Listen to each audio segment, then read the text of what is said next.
This is the Power Hour with Higher Power. Yeah. My name is Eli. I'm Riddles. And this is our first episode. Let's get into it. We're just gonna start off with Cthulhu. Yeah, we can talk about Cthulhu. All right, let's go. So for those of you guys who don't follow us currently in our music endeavors, we just dropped our 6th project, our brand new album Cthulhu, on New Year's Day. Super dope project. I'm crazy about it. Yeah. So not only with this album, we've been coming out with a lot of other stuff. Last night we dropped Can't Be Serious music video featuring Insane Poetry. And that music video, oh God. I mean, it was a journey. Yeah, we started that shit, April? We went through a lot of bullshit.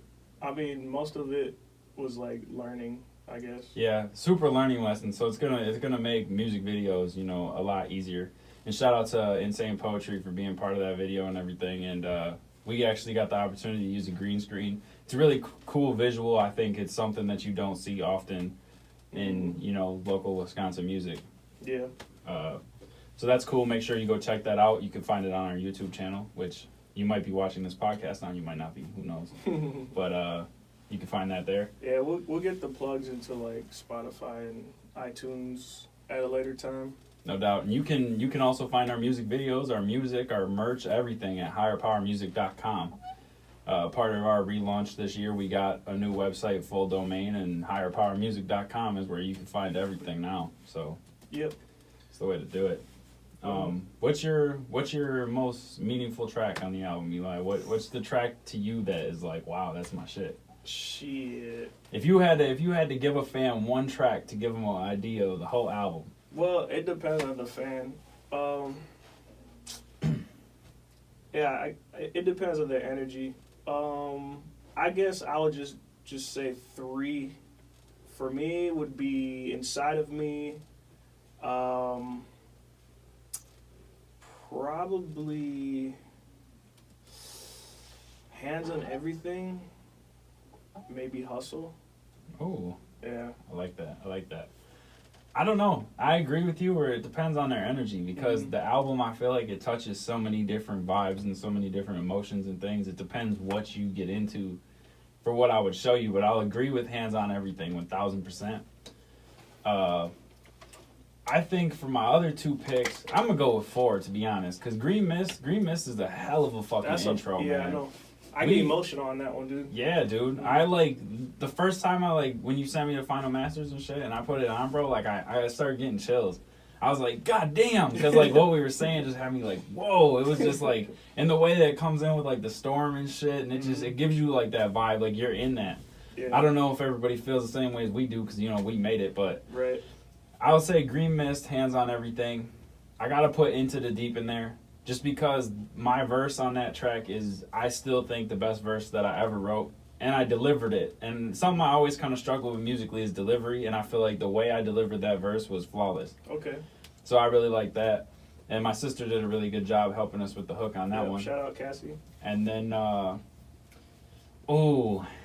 I'm stuck between Royalty or Hustle. Royalty's got that vibe, man, and I love performing that shit with King Miles at his Horizon album's release party. That shit was wild, dude. That crowd was going nuts. That was fun. So that was really cool. And I like that one. Coming. Video's coming, and you'll actually get to see some heads in there, doing their thing. So yeah, that, and then Tactics is another one that I'm crazy about, man, because the aggression that you got in that shit had me I felt like you were warning me. And you were like, don't make me. I was like, oh shit. I froze up. I ain't do it. So yeah, that was pretty cool. What do you think was your favorite part of making the album? Do you think the favorite part? Yeah. The favorite part for me making music, period, is always the end product, just listening to the masters. Yeah, I can agree with that. But this album, I feel like we had a lot of different stages to it, because we built the studio that we're sitting in right now.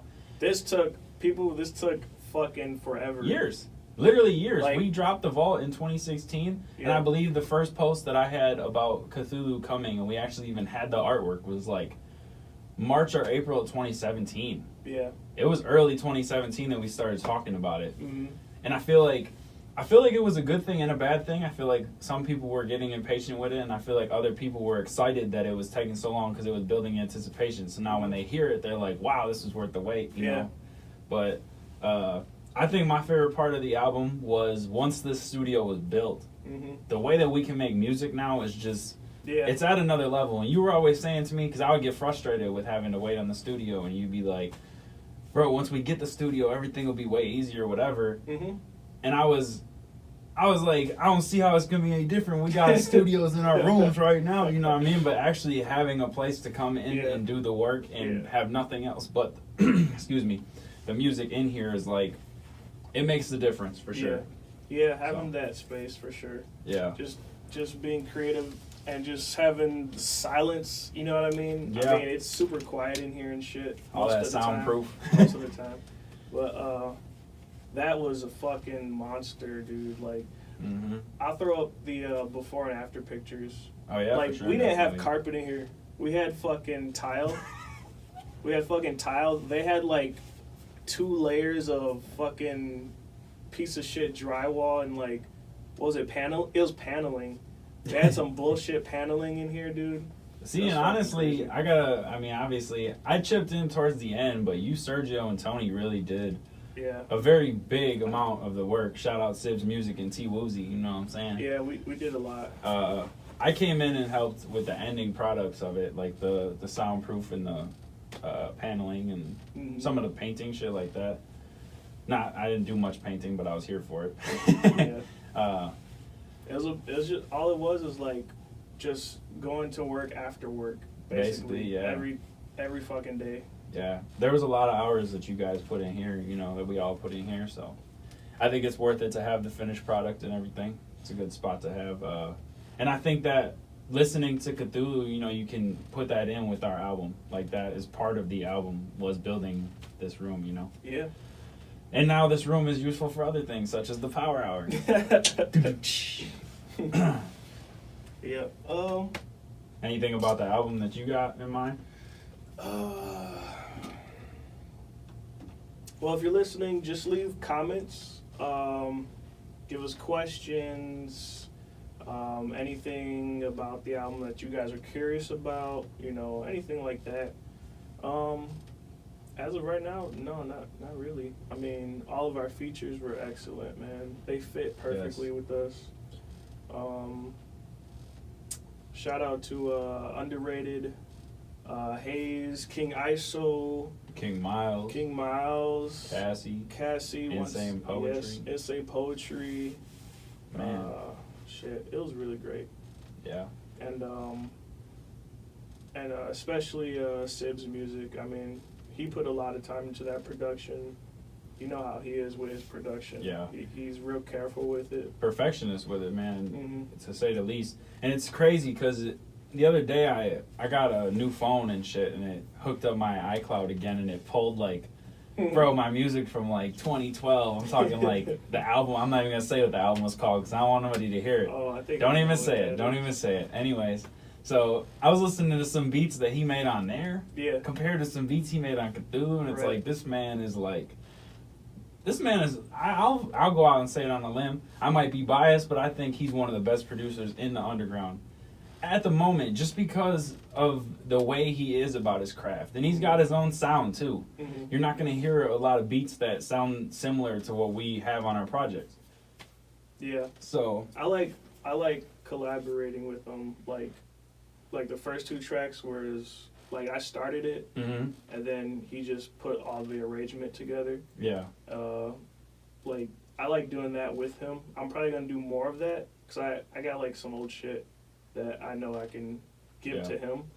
So. And I was actually talking to him about that myself because I want to do like another solo project, whatever. I was telling him that me and him should sit down and do them together because I'm not much of a beat maker. I've never been able to do it. Anytime I've tried, it's been fucking terrible, or it's been like pre-made loops that I just put together. And I mean, 1,000 other rappers got those same loops on fucking Mixcraft. You know what I mean? That shit was garbage. But I want to be able to be part of the creation process more of the beats too, even if it's me and you getting together before it goes to him, kind of thing. Because I feel like I kind of get not cut out, but I kind of miss out on the whole process of making music.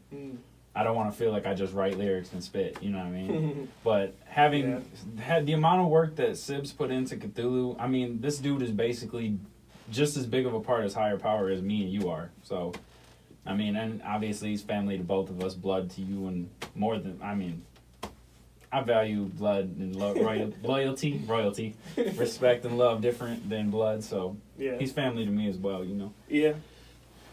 So, I don't know if all of our listeners are into football, but me and you are into football. And I haven't been talking to you a lot about the playoffs, man. So we got to bust into this real quick. Yeah. AFC, NFC championship games. Mm-hmm. Let's talk about it. All right, you can start with your Patriots. Oh, you know. Let me. Y'all see it. I know. So, Patriots Chiefs was a fantastic game in my opinion. It was a good game. I knew. I've been telling like coworkers or whatever that the fucking Chiefs defense is super trash. I felt like the last 4 to 5 weeks they were like bottom in the league type shit. Wow. That's how bad I thought they were. Wow. I knew that was gonna be their downfall. Didn't they do really well against what was it, Indy? Yeah, but Indiana's, I mean, their offense ain't that powerful, but Andrew Luck was having a good season. They were pretty much like, to me, the Colts were like hot garbage. I don't care. Okay. If you're a Colts fan, fuck you. I don't give a fuck. Hey, man. I'm just saying. I got friends that are Colts fans. I don't care. I'm a Baltimore Ravens fan. Fuck yeah. We got to stay respectful over here because Lamar Jackson didn't do shit neither. Hey, for his half a season, he did great. Yeah, I hear that. And John Harbaugh, he's coming back for 4 years. Oh, nice. Yeah. I always get Jim and John like fucking confused. I never was into the Harbaughs because our Hardballs. I can't say their fucking last name because I'm Bill Belichick, greatest of all time. Hardballs. As far as Hardballs. Yeah.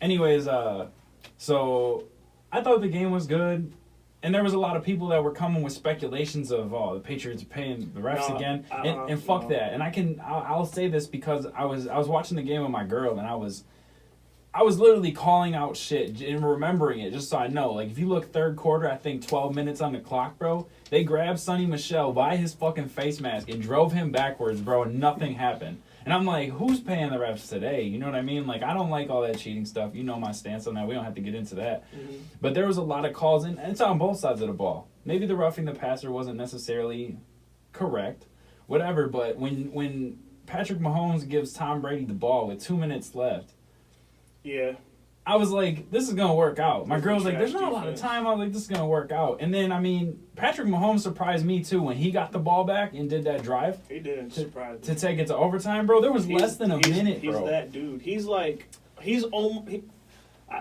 going to just say it. He's like Aaron Rodgers in his prime right now already. I know, and he's a rookie, dude. I think that dude, he's going to come out breaking records. That man he's going to do some things to the league. And I hate saying it because I don't want more competition in the AFC, but it is what it is. So I think that game was really, really good, man. And I'm happy, obviously, that the Patriots made the Super Bowl again.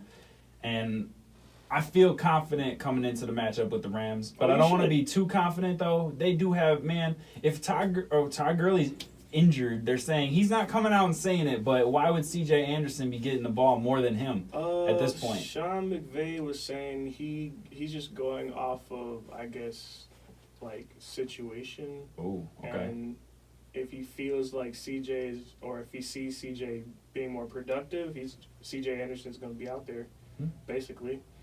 So I respect that. The Gurley doesn't seem to have a problem with it either. Yeah. So. The defensive line of the Rams is what concerns me. They got one of the best defensive lines, dude. Yeah. And I've seen Tom Brady get frustrated with a hard defensive line, man. Denver? Exactly. You remember that game? Don't talk about it. But I would, dude, I can never, so there's never going to be, I don't know, was that AFC Championship, that game with the Ravens where it was like super close and the Patriots busted out that trick play with Edelman and shit? And I was like texting you. I wanted to watch it with you guys, and we didn't get to. It was a championship game. It might have been. It might have been, sure. I think. But I felt like the Chiefs game was like a close number 2 to that, man. And that was like my favorite game of all time. That game had me standing up, screaming like, "Oh shit!" You know what I mean? My favorite game of all time. I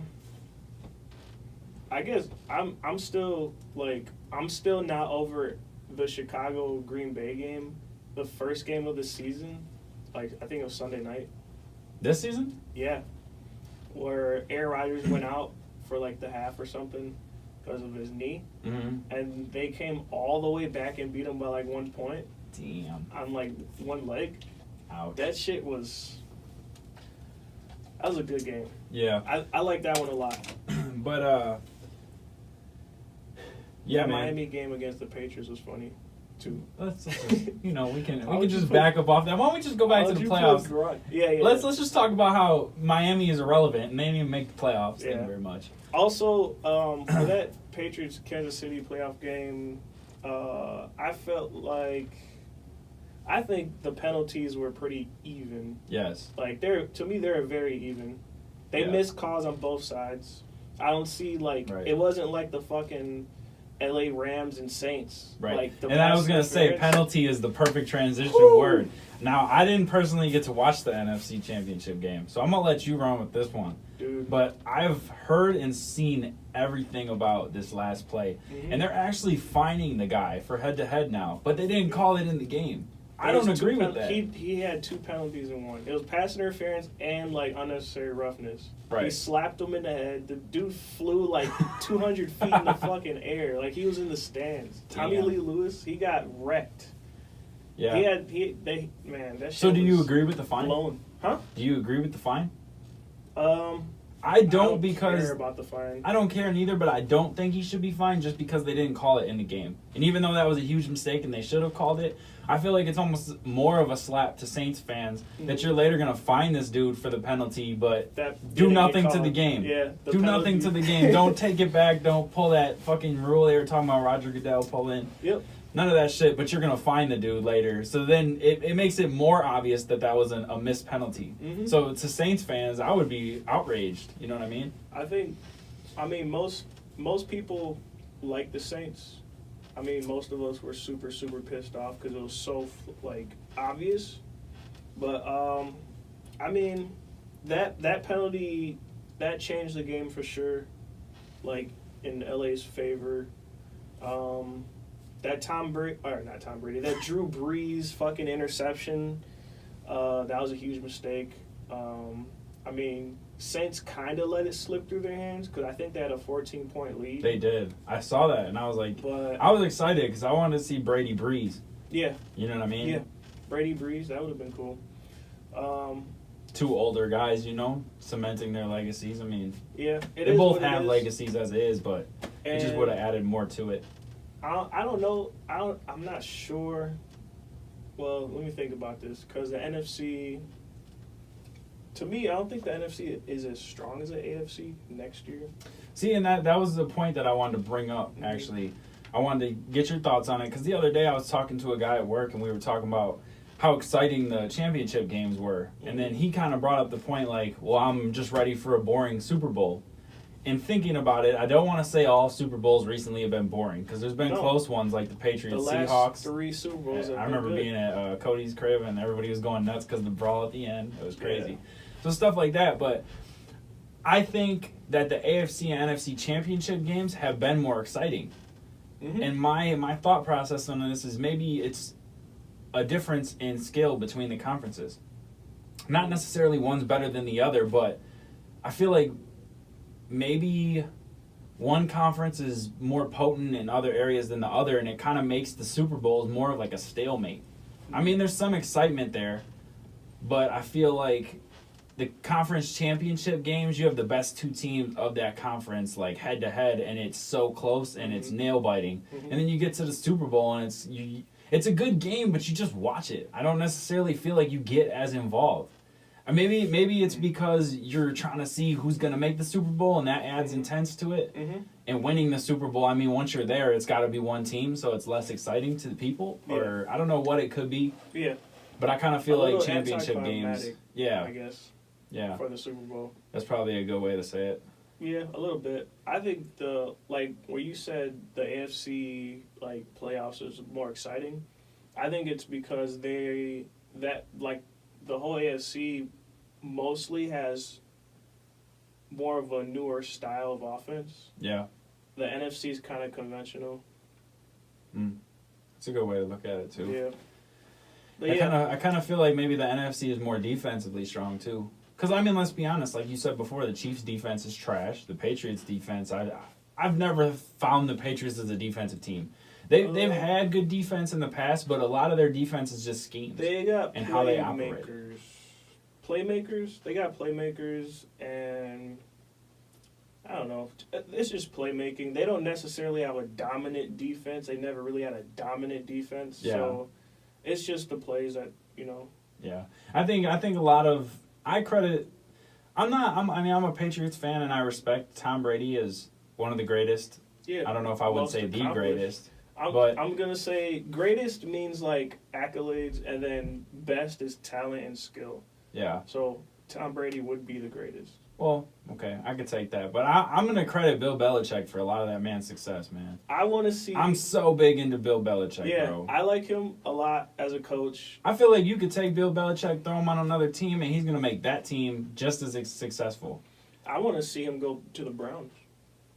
But that won't happen. Yeah. I think when Brady retires, he retires. And then I think the Patriots are in a little bit of a dry spell for a while. So I'm getting ready to hear about that every year. I wouldn't even worry about that because your division is so fucking trash. Like... But, I don't know. The Jets, come on, dude. The Jets, Miami, the Bills, come on, dude. Those are like bottom 20. They're like between 28 and 32. They're like right there. It's like the Patriots got playoff berth week 1 and shit. Seriously, man, they have not competed like that.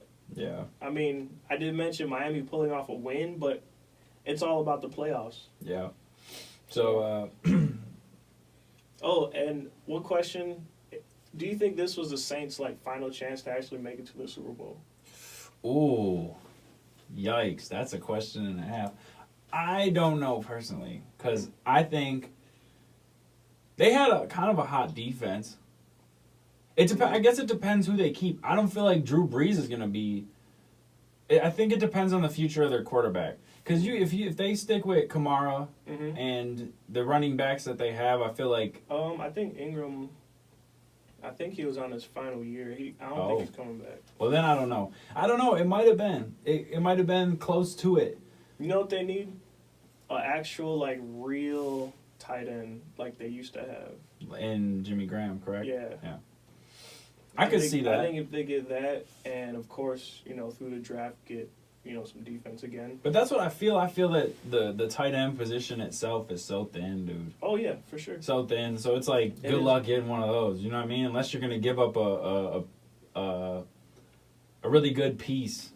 You know what I mean? I saw that, what did I see? I don't want to say it was the Chiefs and be incorrect, but it was like a powerhouse team. They were going to go for Le'Veon Bell and Antonio Brown, dude.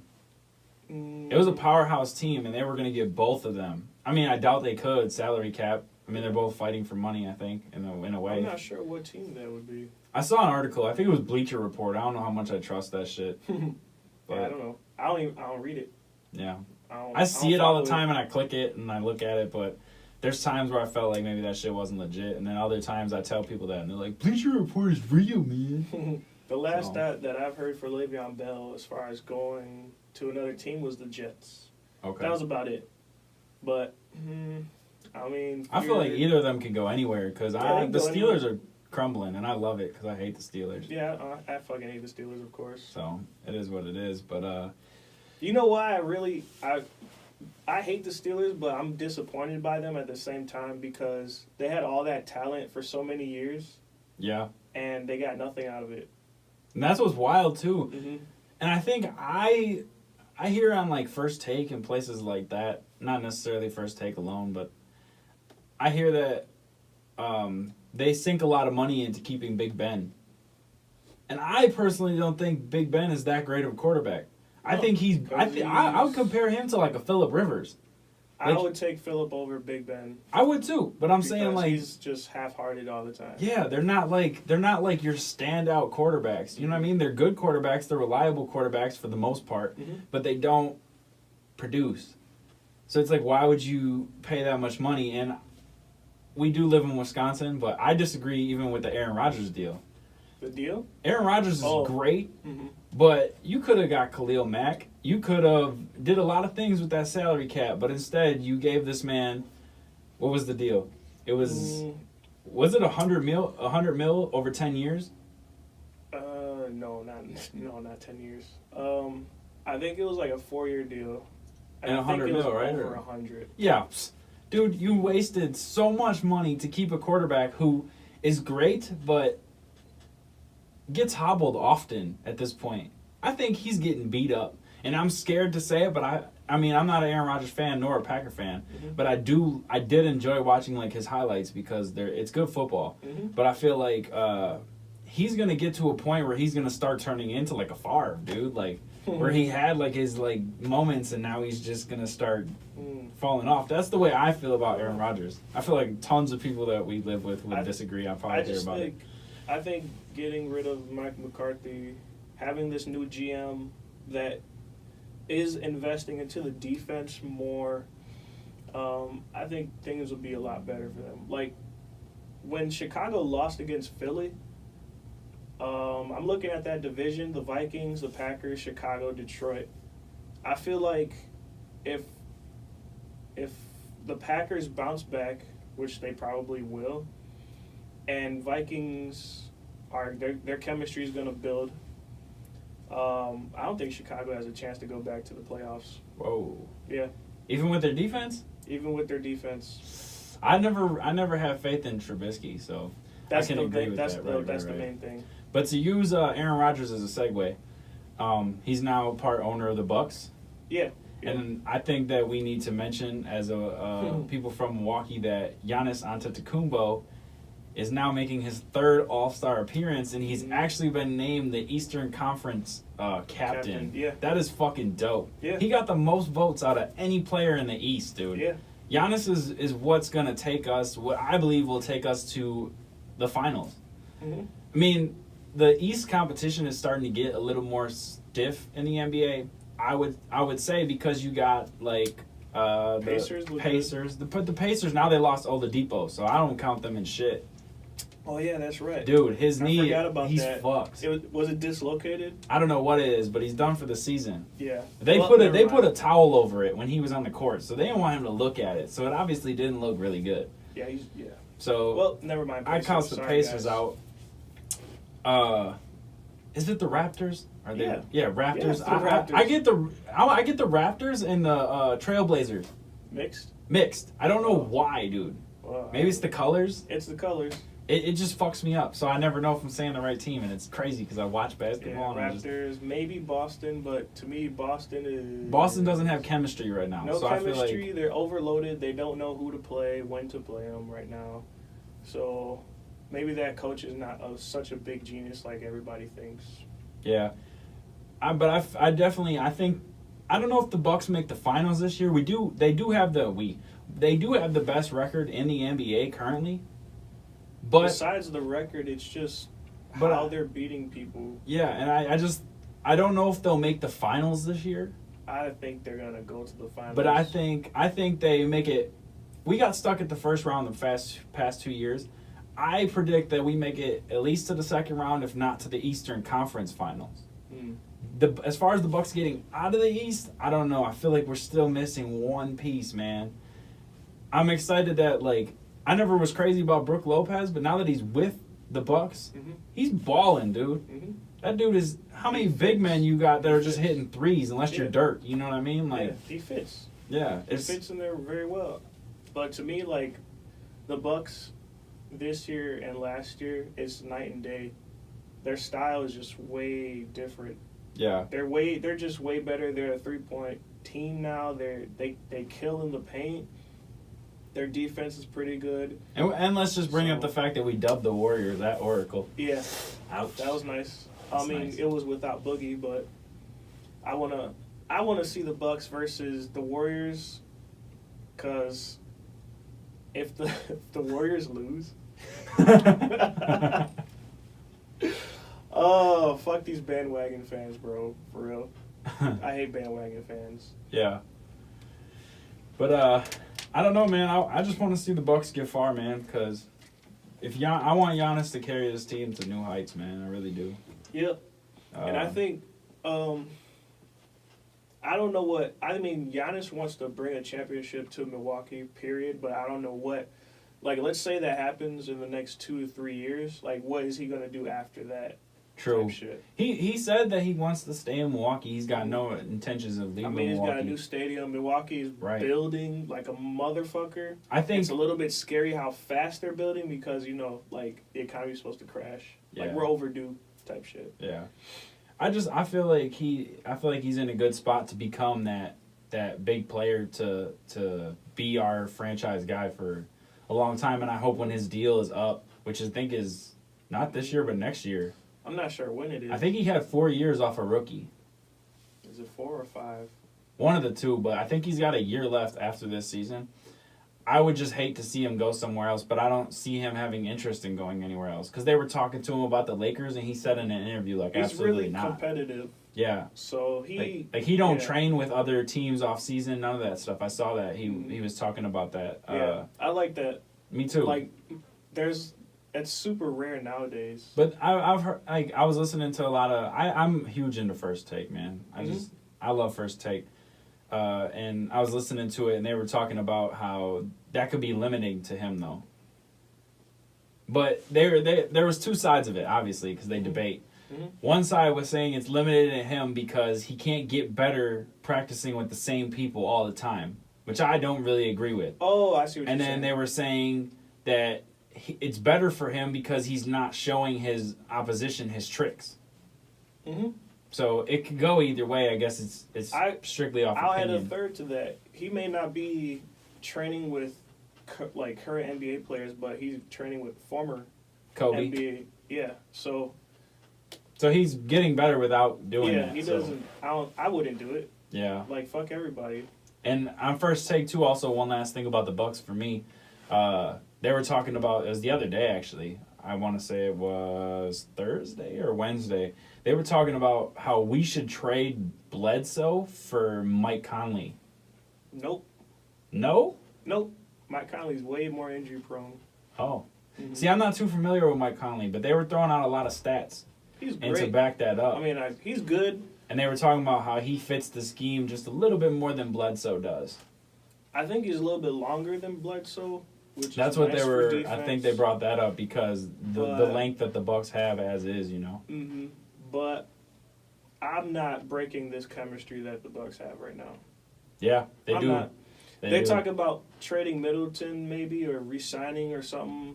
Like Middleton, I think he's up for a new deal. And I think he's been averaging like 17 points a game, which is fine for him. But everybody knows he could be averaging like 22. But he did come off an injury, did he? He had his some kind of muscle in his arm completely detached from the bone.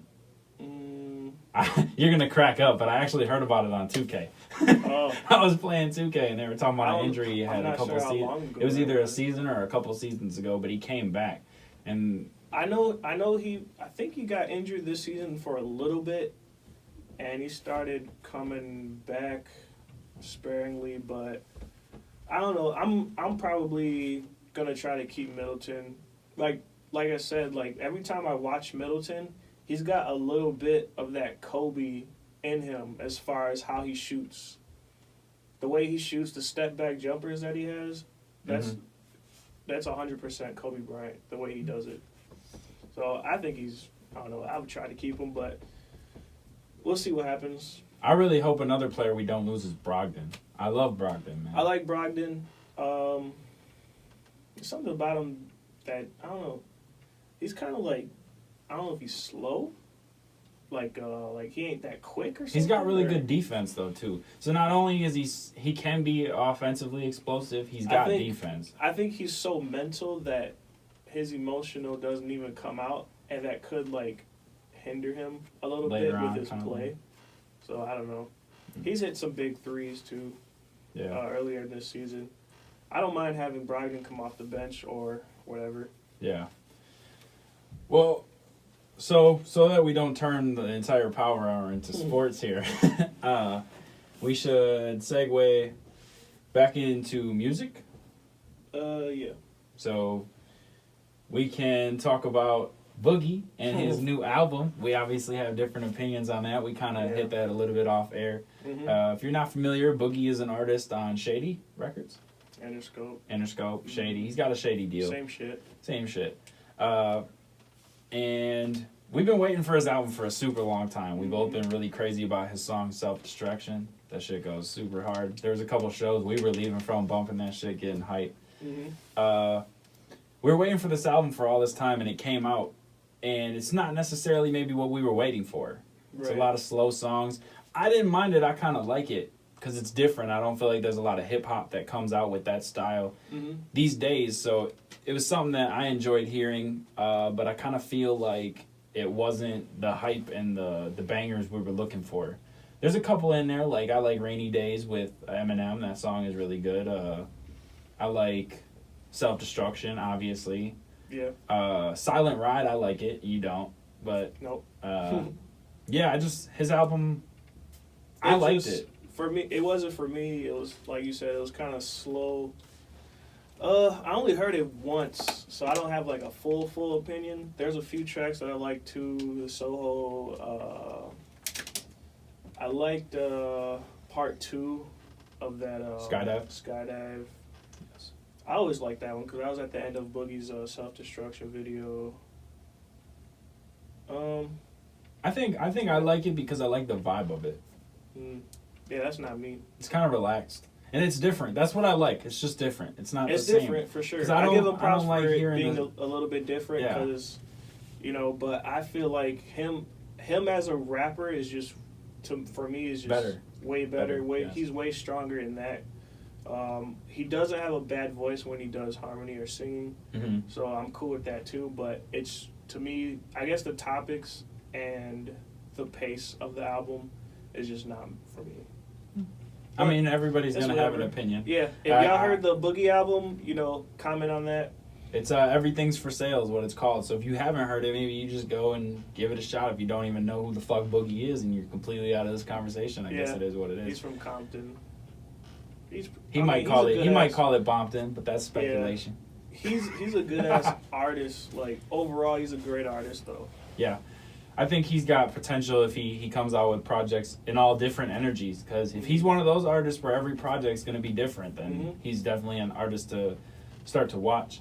And an artist that we can kind of segue, an artist that I hear similar soundings, but different styles and different energies, so it's kind of distant, but you can hear some similarities. Ishtar, he's a Milwaukee artist. Yeah, I haven't dug into Ishtar yet. I have, man, and I'm a big fan of Ishtar, and he's actually going to be at the rave tonight, which is where you're going to find my ass. But I thought it was pretty dope because I noticed in my news feed the other day, he actually made XXL magazine, man. And I feel like he's gonna be that artist to start putting Milwaukee back, if he keeps progressing and takes it consistent. To that. Yeah. And so far he seems consistent. He just dropped his new album, Slow Down Kid. Okay. Super good album, man. I can bump it front to back. Who's he with? I don't know if he's signed. Let me see. Maybe he's not. That'd be great. I never dug into it, honestly. Independent wave, baby. But I've listened probably not to a wave. It's probably just gonna be I've listened to 3 of his albums now. Let me look it up. I think Old Spirit, Young Soul is one of them. Broken Heart and Bankrolls might be the other one. I might have those just slightly off, but something like those 2 albums are really good. And then you got the new one, Slow Down Kid. They're really good albums, man. I'm telling you. So he's definitely an artist to look into. But I think he's doing positive things for Milwaukee, and I just wanted to bring up the fact that he got the XXL. Yeah. So, are you finding anything on whether or not he is on the label? I'm looking. Well, while you look for that, I'll also like to give a shout out to Schlee Berry, who won 2 awards. Also, another artist from Milwaukee.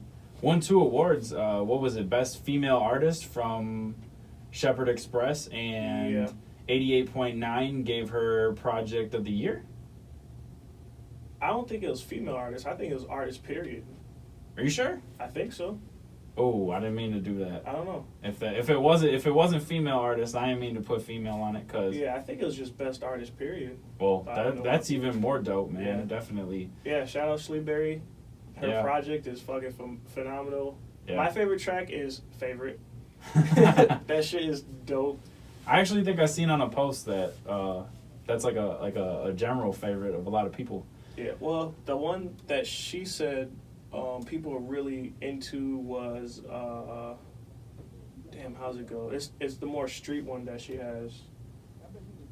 Let's see, did she perform? I'm not too familiar. I checked her out after King Miles Horizon's release party. She did Dancing in the Rain with him, which I love her verse on that. Sugar Free, yeah. Okay, cool. Yeah, I listened through everything one time. I was at work though. I didn't really get to invest full attention, but I definitely am a fan of her sound. It's a great project good. overall. Yeah. It's not super long. Mm-hmm. It's like a 5-song EP, but it's like fucking perfect length. That's awesome. Like you can just keep it on repeat. And what's the project called?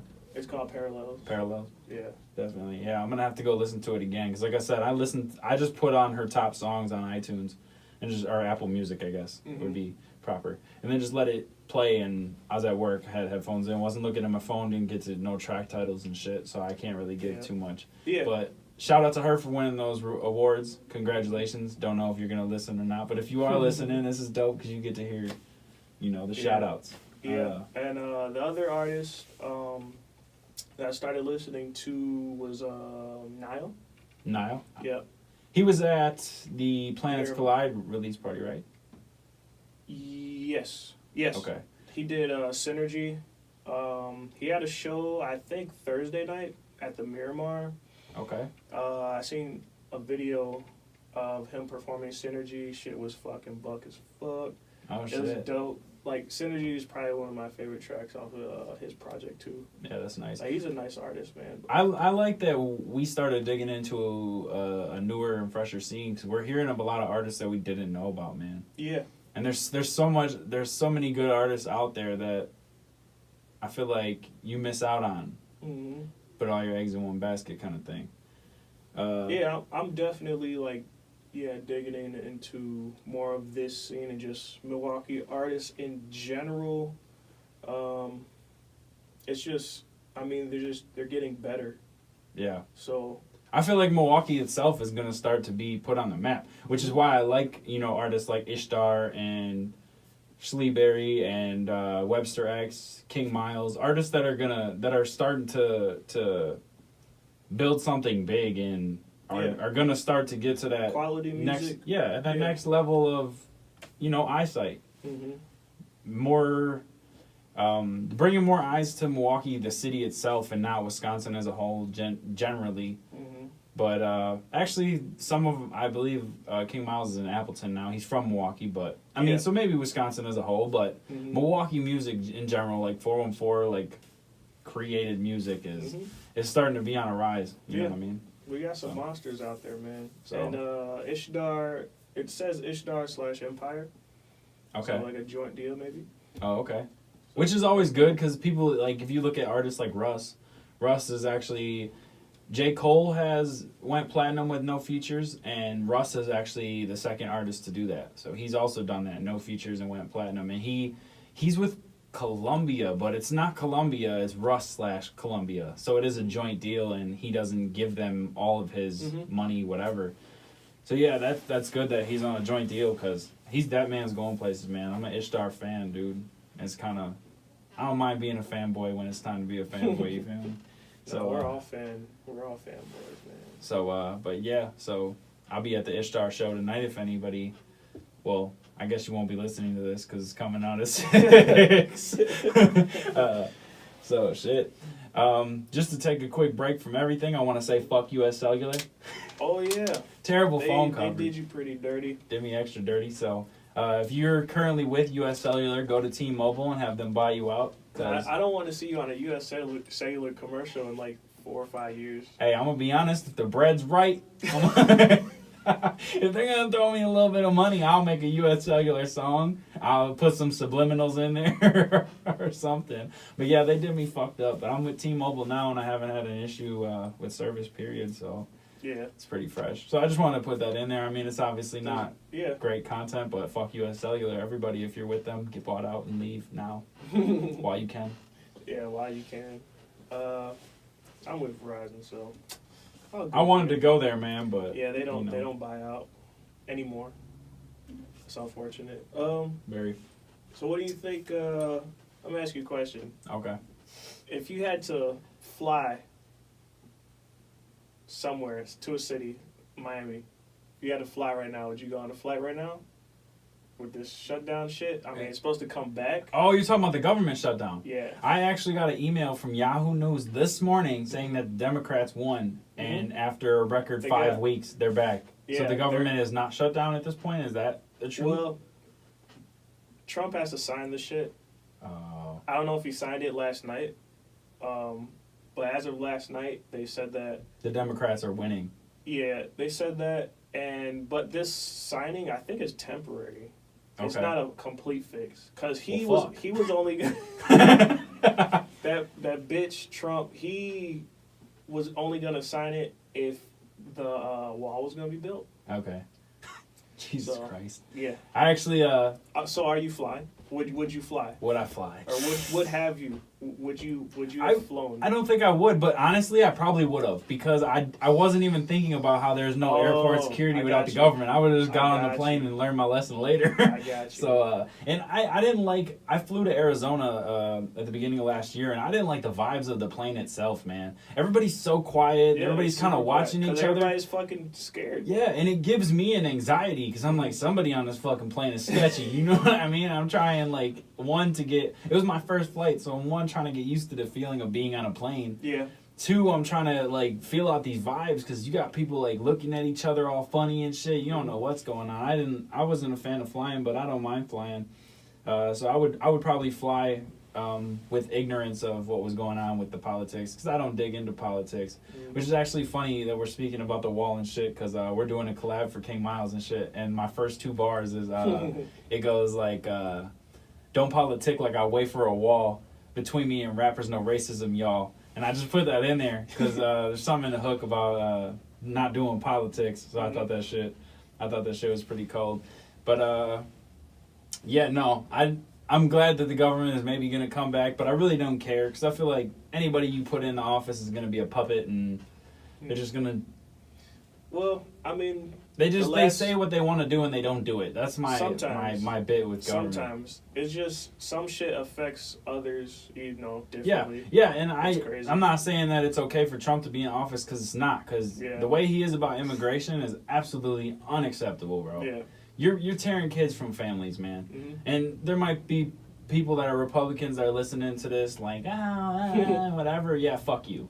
I'm not a Democrat. I don't have a party, and that's just wrong. Imagine having your fucking kids stripped away because, some bullshit. Some president wants to have a fucking wall. Right. I don't know my shit. I don't have facts, so I'm not going to dig into it, because then people will be like, you don't know what you're talking about. You got the gist of it. I mean, that happened. They got tear gassed and shit, too, so. Yeah, that's wrong, dude. If America is what America... If you're talking about make America great again, America started because people were trying to leave and have freedom and a mixture. This is a place where people come to have a better life from the countries that they're from. It's the ultimate country in the world. Technically, Americans came here because of that same reason. Right. And then you could get into, like, Americans or Europeans or whatever you would have considered them at the time, taking the land from Native Americans even. Yeah. So it goes for years and stuff like that. But if America's supposed to be great again, we should be sharing with everybody, and there should be regulations, I believe, but I don't think that immigration necessarily causes issues. Trump's argument is that he comes at the crime and the stuff like that, but not everybody that comes to this country is crime. You're grouping everybody, and by race on top of it. You fucking, I'm just gonna stop. I feel the same way. Get heated, I feel the same way, and American businesses need immigrants because those are their workers, So I've seen some shit where, I think it was like for a farm or something. They lost like 100 employees because they took them away, basically. Yeah. So that's a lot of money. You know what I mean? And not even necessarily that. You're not going to find 100 Americans wanting to do that same work. Yeah. And these people have like they have families, and it's and I shouldn't even say these people because it's people. Yeah. Like it's I never want to come off like I like group people by race because I definitely don't. I am far from racism, man. And I just think what Trump's doing. If you're gonna get in office and then the entire time you're there worry about a fucking wall, get out of my fucking office. You know what I mean? And I feel like I hope that eventually. There's a way to get Trump either out of office or the next election that we don't give this dude another term. Yeah. People will make the argument that it's good to have a businessman in office, but he's not doing any good for the country right now, in my opinion. And I'm not, like I said, I don't have a party. I'm not a Democrat. I'm not a Republican. I don't follow politics. I believe that politics start wars and arguments and debates. So we probably should just get off that topic. I don't feel like it's healthy for a podcast. It's not making me feel good. So yeah, so we thinking about that shit is, you know. Let me see. What would I have here? We only got like 10 minutes left or so. Would you be down to talk movies? Go ahead, man. I haven't watched a movie in theaters. Shit. I don't even remember, bro. Maybe the summer? Yeah, the summer. And it's January, so... Yikes, yeah, maybe movies ain't a topic to hit then. I mean, if you got a movie that you like... So I have 4 movies in my notes, which would be Aquaman, Creed 2, Bird Box. Bird Box is a hot topic, but we'll stay away from that one because, I don't know. And then... there's a movie on Netflix, and this is the one I'm going to touch, because Aquaman was good, but they tried to make that dude a sex symbol too much, and it made the movie way longer than it needed to be. Good story, but every time dude's fucking walking by with his hair blowing and water splashing, it's like, okay, come on, you're wasting my time. Yeah. Creed 2 was a really good movie, but you got to like Creed 1 in order to be into it, I think. Creed 1 was fucking pretty damn good. Dude. So Creed 2 is definitely something you need to see then, bro, because I'm telling you, I like maybe I like Creed 2 better than Creed 1 because it ties into the Rocky movies a little better where Drago, you know, killed dude's dad and now he's fighting his son, so it's like the Battle of the Sons. And there's actually 2 fights in the movie with those 2. So it's not like your traditional Rocky Creed boxing movie where they train the whole movie and then the end there's a fight in the beginning and another fight at the end. Okay. So it's pretty cool that way. Bird Box, I mean, everybody's seen it on the internet. I thought it was a good movie. A lot of people disagree, some people whatever, so I don't even want to get into that movie. Fuck that movie. It's a good movie, though, in my opinion. But what happened to Monday, man, it's so interesting. So it's talking about... Do you know who's in it? Or is it like... It's a Netflix movie. So it's like independent or something? I believe that the dad of the 7... Or the grandpa of the 7 girls, which I'll get into what all that's about, is Green Goblin. From fucking Spider-Man, that dude, that older dude, what the fuck is his name, man? I don't know, yeah. That dude. From the original Spider-Man. You know what I'm talking about? The old dude. What else does he play? So basically, the storyline is, U.S. is running out of resources, so there's this company that wants to limit the population. And they make a one-baby rule. Mm-hmm. But then what they're doing with... Like China. Yeah, so basically like China, but what they're doing with the... So then there's twins, and something that they did to the food is causing more twins. So like all these people are having twins, 6, 7. So this lady has 7 babies and she dies, and the grandpa takes them over. But they do it out of a hospital. So this dude finds a way. He names them all by day: Sunday, Monday, Tuesday, Wednesday. He finds a way to keep these 7 girls as one person, bro. Okay. Because they're all identical. So he somehow makes it to where they can just, like, each leave the house a day. And the rest of them stay inside, dude. And it's so weird. And they go their whole life like this. And then when they get to be, like, older women and he's gone, whatever, they find out about him and they come after him, dude. And it's such a good movie, though. Please, dude, trust me. It's such... dude, it's so suspenseful. The movie's crazy. Oh, I said stressful. It stresses you out, for sure. I'm saying because of the suspense. I'm stressing out right now. It's wild, bro. You gotta watch it. And it's crazy because, like, so one of them, like, falls off a skateboard, busts their finger off. This dude chops all of the girls' fingers off so that they match, bro. Like, it's wild shit like that. Like, it's such a crazy movie, bro. The story plot's insane, and by the end of the movie, you're like, whoa. Like, I like shit that gets you in, and then, like, unexpected shit happens. There's so many predictable movies these days, and it's just boring, that dude. shit is hard.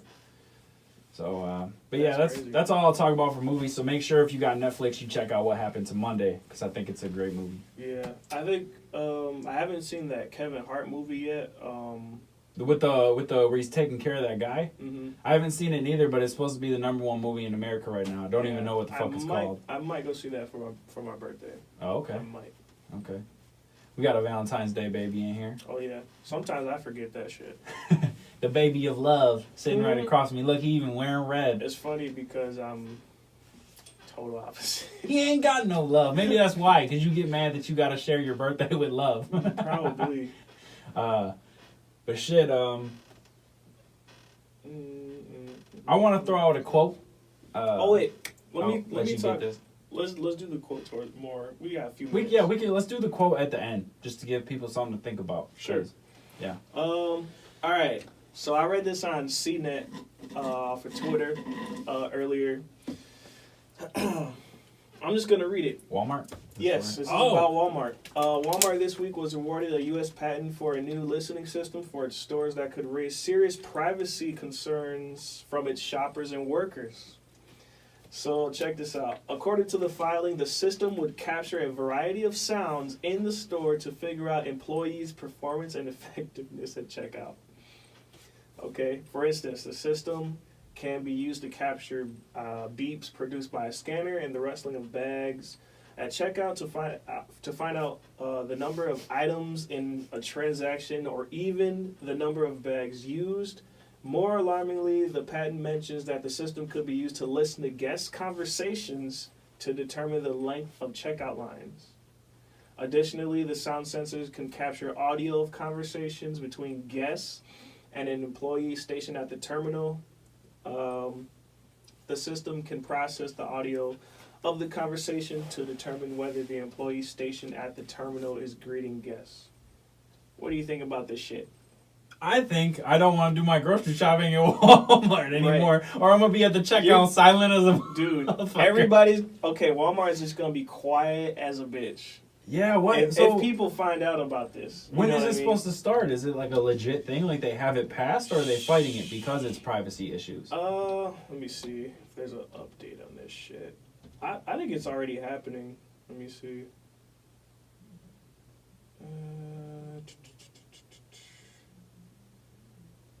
Man, I don't know. Like I said, I do my grocery shopping at Walmart, man, and that's a little weird. I don't know. I don't think I would care too much because I don't feel like I talk about anything super important in Walmart. Yeah, but the fact is, like, other people do. Other people talk about some personal shit, maybe. Yeah. I mean, maybe you don't want to talk about your personal shit in a grocery store. It depends on where you're at. Yeah. What if you're, I don't know, buying some fucking Trojans or whatever, you know? What if there's some shit you're just saying that you don't want other people to necessarily hear, but you think you're saying it if you think you're being a little bit secretive if nobody's around? You know what I mean? And there's some dude in an office slapping his knee laughing. Right. Because you know people like that are listening and just laughing at these people. And it's crazy. Yeah, man. I don't know.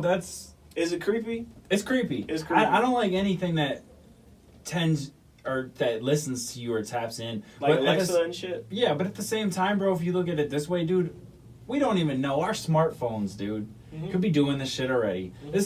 This could be something that doesn't even change Walmart because we're all being listened to anyway. Mm-hmm. If anything, maybe it's just going to help the Walmart performance because I like that meme where it's like what Walmart's really been doing and it's like a Walmart mixtape. Because you know how like you go to Walmart and all the fucking lines are closed and shit. Yeah. So, I don't know. I don't think it'll affect too much because, like I said, we could be getting listened to, like, daily. I just think for it to be so secretive, you know what I mean? But is it secretive if they're publishing news about it? I mean, this is CNET. Not everybody follows CNET. You know what I mean? True. CNET's kind of big, but it ain't that big. But don't you think other news stations and places like that might grab onto it? How old is this article? I don't know. Let me see. I don't even know what CNET is, so you're right in that way. I think this is just an update on it. So it should be kind of recent. Maybe like this year, last year. Okay. Wow. Yeah, I don't know. That's a fucking curveball, man. Walmart. It's kind of weird. I'm gonna start shopping at Meijer. I just, you know what? just be out front, man. Stop. Like, when you hide shit and you start creeping around, that's what makes it creepy. Yeah.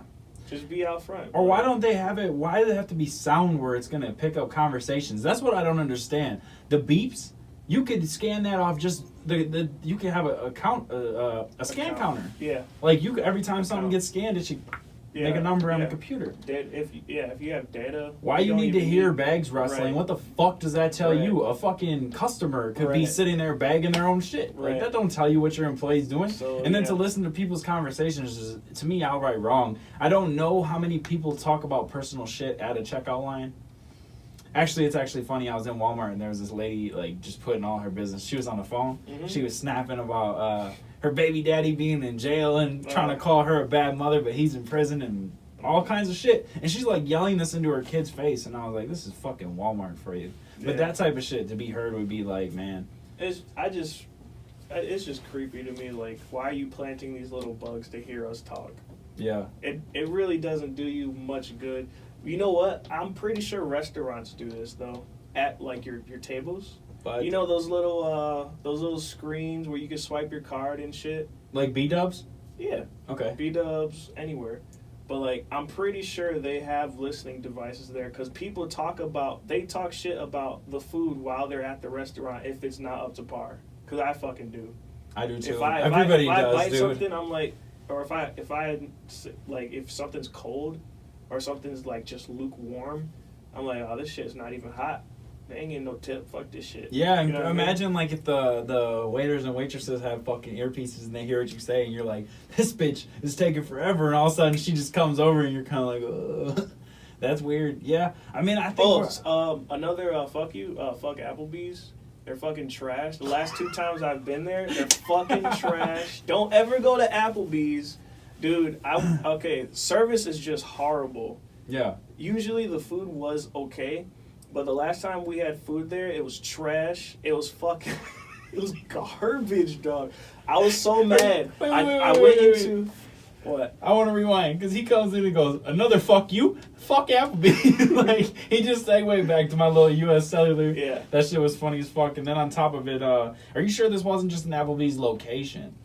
I've been to 2 different ones, all right? That have both been trash. Trash. Okay, fuck both, Applebee's. All right? I'm not going to go a 3rd time. I'm never going back to Applebee's ever again. Just let y'all know. Don't go to fucking Applebee's. They're going out of business anyways. Don't fucking go there. They got $2 Long Island. I don't care what they got. They're garbage. Hey, man. So I was so mad about it, right? Yeah. All right. So to me, the fucking servers, they're more concerned with talking to their fucking buddies than actually doing their fucking job. On top of that, to me, it looks like they're starting to hire some ex-cons because I walk in, this dude's like, he's look ratty as a bitch, and he was like, here, I'll seat you over here. I'm like, okay.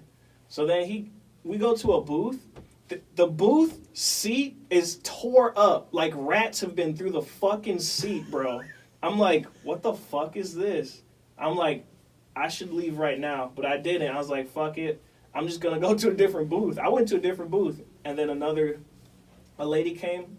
She was trash. Don't remember her name. If I knew your name, I'd shout you out right now. He said, bitch, I say it.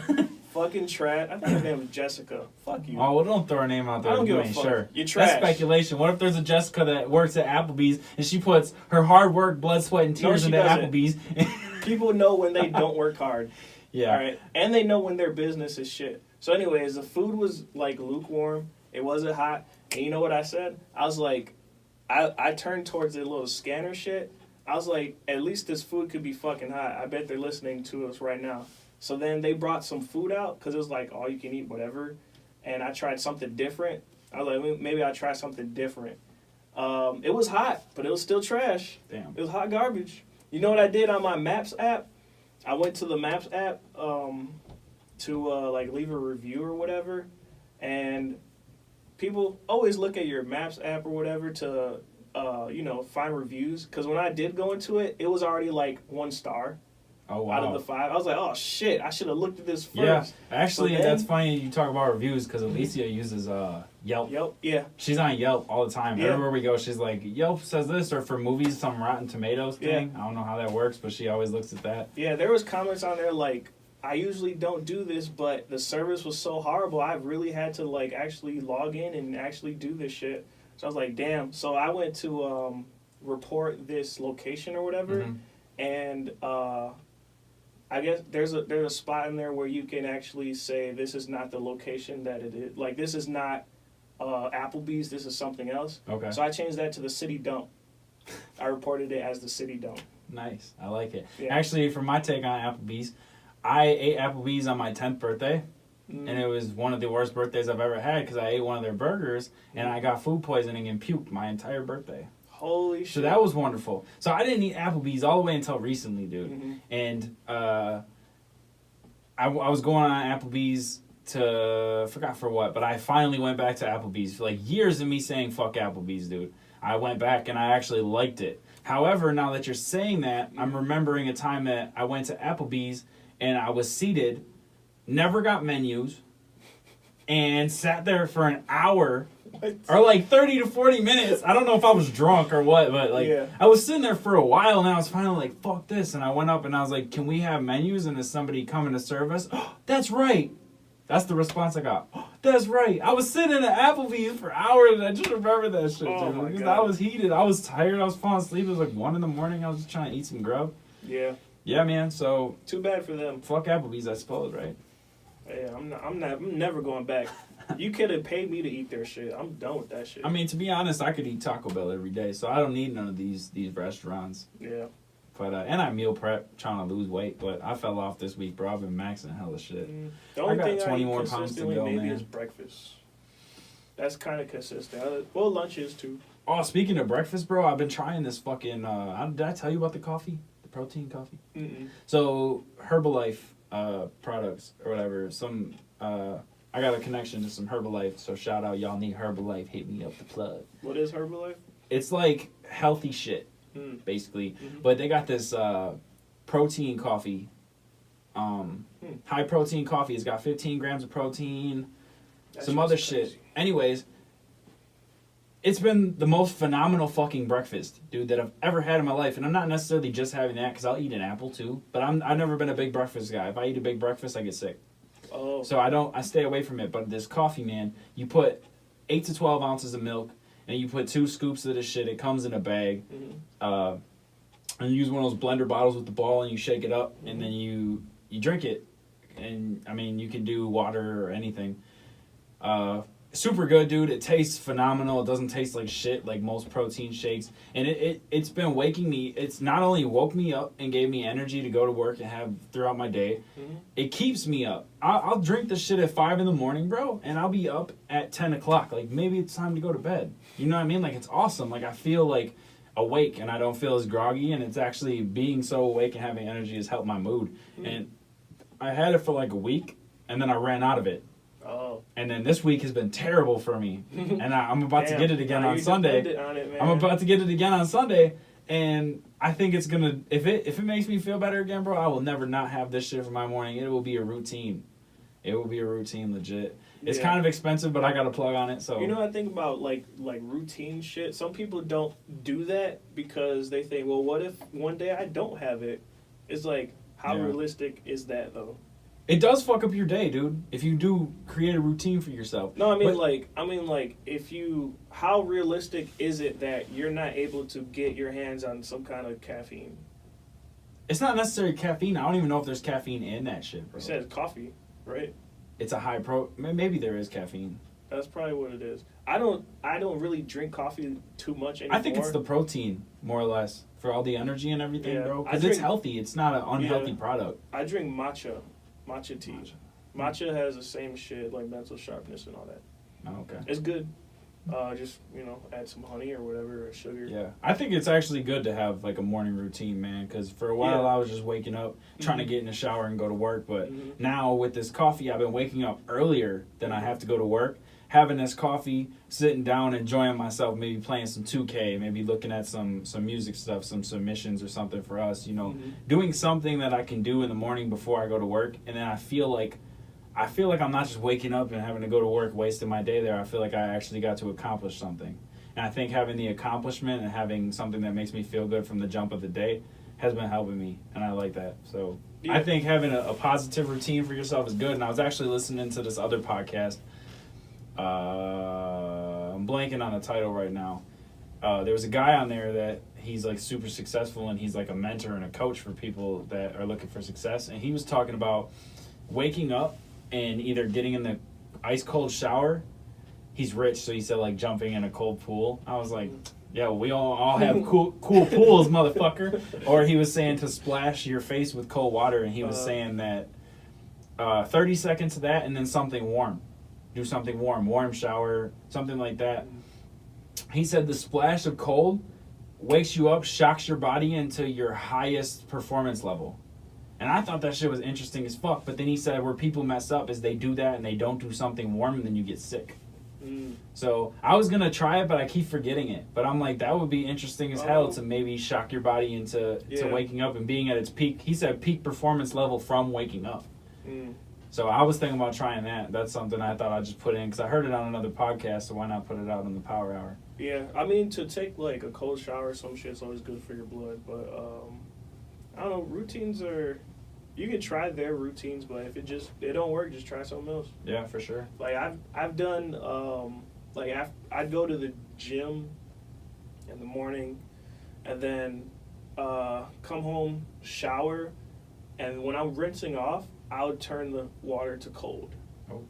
And I would go into like shower. So is that more of a recovery thing for you? Or is that more of a get some energy back after a long day? Well, that's just the morning. Oh, that's the morning, because you go to the gym in the morning, right? Yeah. I'm thinking me. I used to go to the gym in the morning, but now I've been going after work. Yeah, I go after work to take Erica. Okay, so you go twice? Monday, Wednesday at night. Oh, okay. And I'm going to start going to the gym just Monday through Friday morning. Mm-hmm.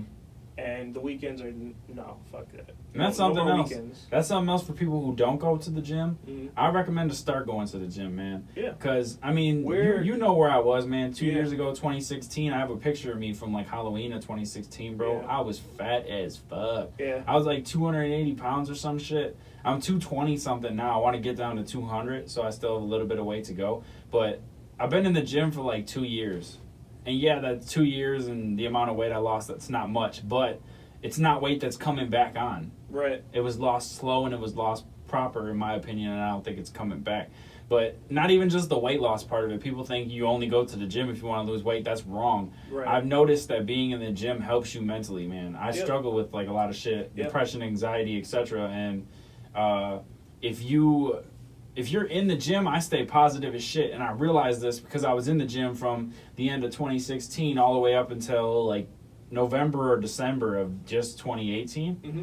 And that little bit, like a couple weeks that I didn't go, I started feeling wrong. Yeah. And then I got back in and I'm fucking positive again. So it's definitely being in the gym and being in the gym makes a huge difference to your mental, man. Yeah. You feel better physically, you're better mentally, and I think that going to the gym is something that should be pushed, not necessarily forced on people. But dude, you ain't even gotta go in there. I go in there and do intense workouts. You know, that's me. I'll run fucking 45 minutes and then go do lifting and fucking crunches on the ab machine with like 100 pounds on that bitch. Like, I'll go in there and get it done.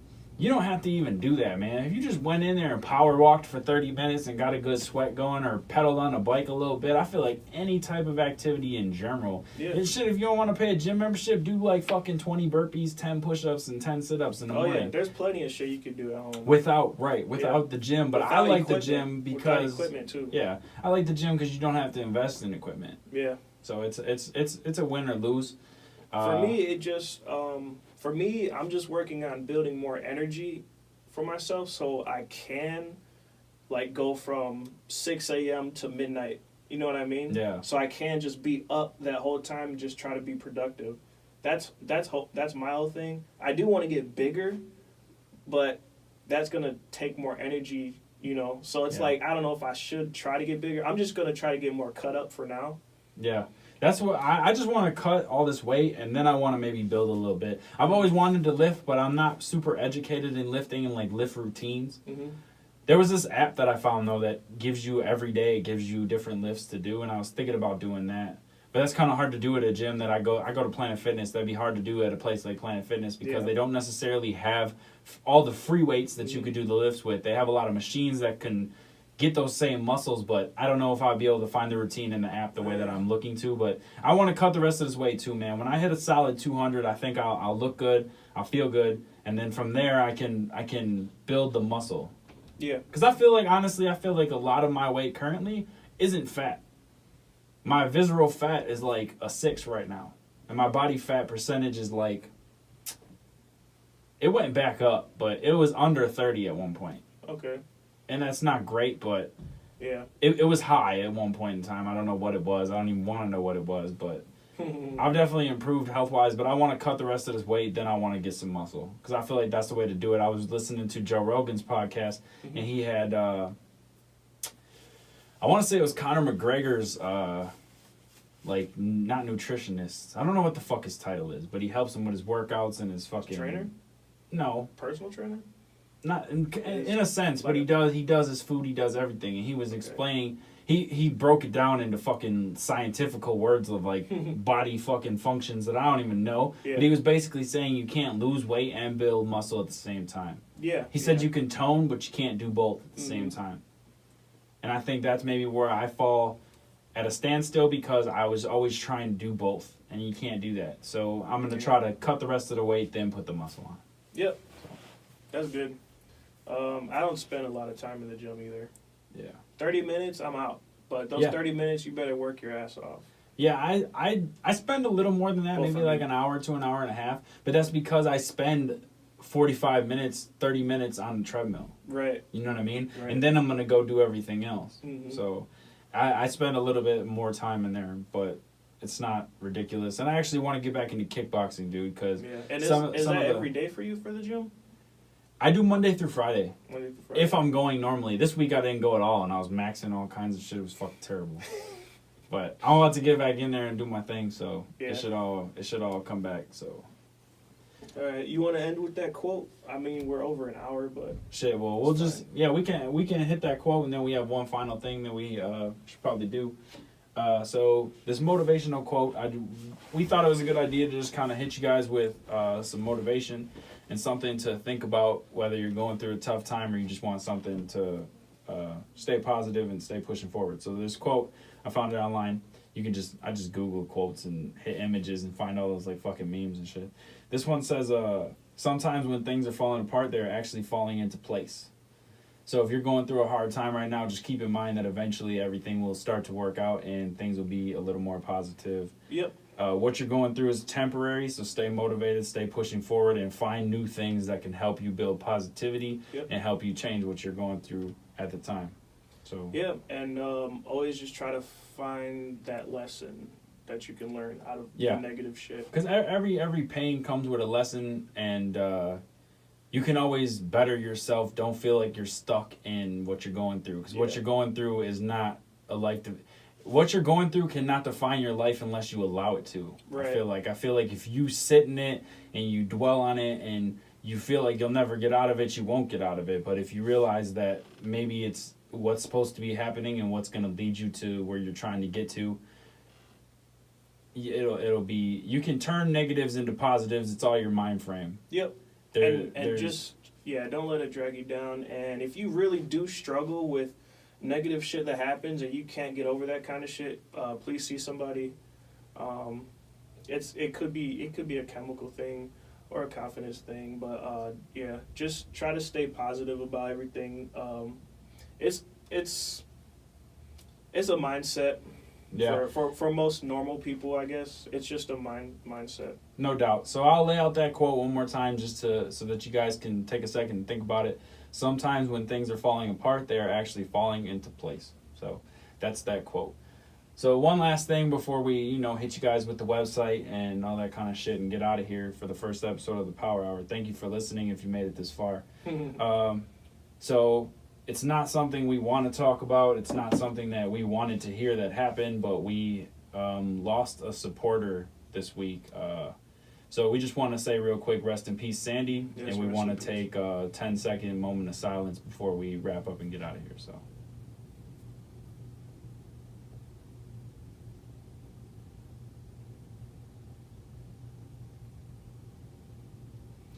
Thank you, peoples. Once again, my name is Eli, I am Riddles. and this is the Higher Power Hour with The Higher power, yeah, the higher power hour. Maybe Sure. that's what we should call it. I think we should do that. No, I like this, man. All right, 'Cause fuck we it. got This the is the banner. power It's hour. all set in stone, bro. We got a fucking banner, man. Yeah. But you see the website on the banner. It's higherpowermusic.com. Yes. Visit higherpowermusic.com. You can find our Stream. music, all our fucking Stream. albums. You can get to our store and Comment. get physicals.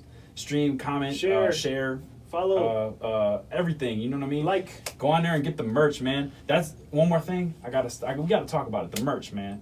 We stepped our shit up. Oh yeah. You big can time. go on our fucking merch. You used to just be able to get t-shirts and hoodies at shows. Yeah. You can get t-shirts, tank tops, snapbacks, beanies, sweaters, hoodies, Colors. anything. And colors, man. There's Mhm. like fucking 12 colors for all that shit. And you can get up to a 5X. A 5 fucking X. Yeah. So go get you some fresh ass higher power merch, man, and we'll be able to put more designs up there, and we'll keep it current with new merch and everything as shit comes out, new releases, new videos. We'll keep shit rolling, man. So definitely stay in tune with our merch and go pick yourself something, man. Yep. You know, like, yeah, colors, sizes, man. We've Yeah. never had the variety of colors way more and variety. sizes. So it's a great thing. Just do that. Please So- stream our album Cthulhu. That's how you Cthulhu. say it. If you've been reading it, trying to read it. Cthulhu. I see, Yeah. dude. I've heard the most fucked up pronunciations of that shit, and we did pick a difficult title. But how you're gonna spell it is CTHULHU. HU. Mm-hmm. So look that shit up on Spotify, Apple Music, Tidal, wherever the fuck you listen to your music. You can even find it on this YouTube channel because we're telling you all to visit higherpowermusic.com for the Power Hour, but. Mhm. On there, you'll be linked to our YouTube where you can find wonderful video footage of us in Yeah. our studio. So, All right. Thank you, all right, peoples. thank you for listening. The Power Hour. This is episode 1 of many. Yes. So, thank you for listening. Peace.